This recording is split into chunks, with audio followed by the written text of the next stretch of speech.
आपरते आवडते मज निरते जे भक्त चरित्राते प्रशंसते. भगवान म्हणतात मला माझ्या जीवापेक्षा ते आवडतात जे भक्तांचं चरित्र श्रद्धेने श्रवण करतात आणि श्रद्धेने सांगत राहतात. आपण सर्व भाग्यवान मंडळी आहात. सद्गुरू बाबांनी आदास महाराजांनी खूप सुंदर सांगितलं. याच ठिकाणी तपश्चर्या केली. तपोभूमी शेजारीच आहे.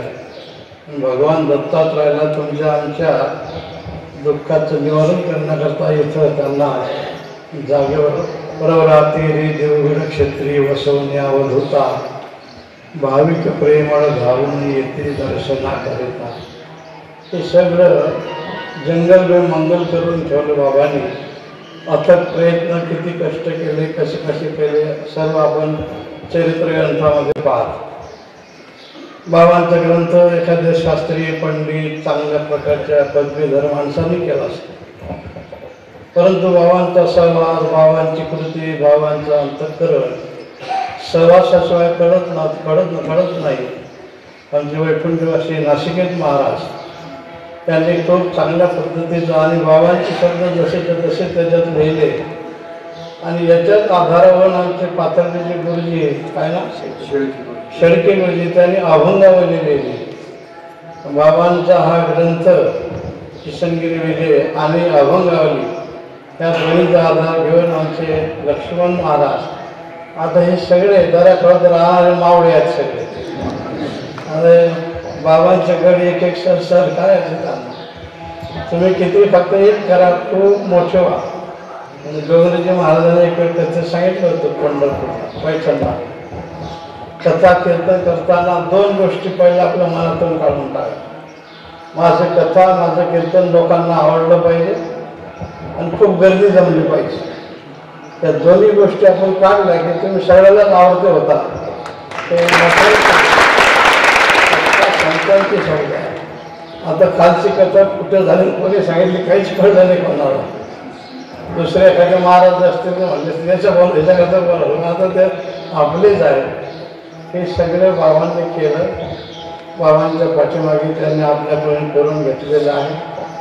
आणि पुढे आता आपले उत्तराधिकारी आदरणीय श्री प्रकाशानंदगिरीचे महाराज ते सर्व आपल्याला सांभाळून घेत राहतील. आपणही त्यांच्या चरणी सदैव नतमस्तक राहावं आणि अधिकाधिक बाबांचं कार्य हे वृद्धिंगत करावं हीच ईश्वरचरणी प्रार्थना. लक्ष्मण महाराज दोन म्हणल्या निकेशनाथ महाराज म्हणले अशी कथा सुंदर झाली. पण आता पाण्याचं 4 बोटाचं अंतर म्हणतात. पहिली दुसरी वाटते तिसरी कथा आहे. ही तिसरी कथा ही जर वेदांत दिला. आता बाबांचा आशीर्वाद प्राप्त झाला. फक्त कथा करताना काही ठरवू नका आणि मोकळं जाऊ नका. कारण हे सगळे गुणवान माणसाने त्यांची ते सेवा करावंच लागते. गुणवान माणसाने सुद्धा आपल्या गुणाला अलंकार शोभेल अशा पद्धतीचं त्याचं अलंकारित करावं आणि आपले बाबांचं कार्य असंच वृद्धिगत करावं. बाबांचं चरित्र किती आहे बघ. कुठलंही संतांचं चरित्र हे आपल्याला कानापासून मनापर्यंत का जाते कारण आपण अनुभवलेलं आहे. बाबांच्या सहवासात राहिलेली माणसं हे सगळे त्यांच्या लक्षात येते. आपण बाकी इतर संतांचं ऐकून असतं हे प्रत्यक्ष पाहिलेलं आहे. आणि हा परिसर मला सकाळी महाराज म्हणले आता आम्हाला नाही म्हणतात तुमच्या राक्षस आता काय सांगावं. आता एक न सांगणं बरं आहे. आपल्या इथं जवळजवळ 500हून अधिक बकरे कापल्या जात होते. बैलवाडीला तर 1000च्या वरून असं 3-4 दिवस 8 दिवस बाबा प्रवरेचं पाणी घेऊ देत नव्हतं. त्यामुळे प्यायला पाणी नव्हतं. प्रवरेचंच पाणी आम्हाला सांगायचं बरोबर ते पाणी आणू नका नदी. कधी कधी तर रंग बदलायचं. म्हणजे एवढी सगळी हत्या होती. पण बाबांच्या कृपेने सगळं परिसर हा सुजलाम सुफलाम झाला. मग हे सांगितलं सकाळी त्यांनी सपड्याच्या ठिकाणी इमारती आल्या आणि पाणी जरी खराब झालं तर बाटल्या आल्या. फक्त दुसऱ्या बाटल्या घरात येऊ नये एवढंच फक्त सगळं सांगायचं आहे. खूप आपण भाग्यवान मंडळी आहात. बाबांच्या पुण्यतिथीलाच बाबांचं चरित्र आपण ऐकलं. ज्याचे गावे केला वास तसे नसावे उदास. कोणी माना अगर नका माना. पण आई ते आमची आई आहे, दुसरी एखादी राजाची राणी जरी असली तर ते काही आम्हाला देऊ शकणार नाही. आमची फाटक्या कपड्यातली जरी आई असली तर ते आम्हाला जवळ घेणार आहे आणि आम्हाला प्रेम देणार आहे. म्हणून बाबा आपलं सर्व जीवनातले सगळे प्रसंग असेच आपल्या श्रद्धेने ते सर्व दूर करत राहते आणि खूप आनंद आहे. असेच चांगल्या प्रकारचं शब्द वापरला आणि गायक वादक सगळी मंडळी खूप एकावन्न बरे चांगलं आहे की आम्ही प्राप्त केलं सकाळी महाराजांना सांगितलं असं नाही, तर हे बाबांच्या कृपेने कोणातरी आपण म्हणवतो. एकटा मनुष्य गेला तर काम होऊ शकत नाही, पण कोणाचं म्हणून गेलं की अधिकाधिक वानर हाती लंका घेववेली माने तुका. वानराने लंका घेता येत नाही, आज ते जळून राहिले तुझ्याकडे त्रास होणार. तेव्हा असाच हा आनंद आता गोष्टी बरंच काम नाही, पण सर्वांच्या हातून असंच कार्य घडत राहावं ही बाबांच्या चरणी विनम्र प्रार्थना करतो.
सदा वसन्तं हृदयारविन्दे भवं भवानी सहितं नमामि. श्री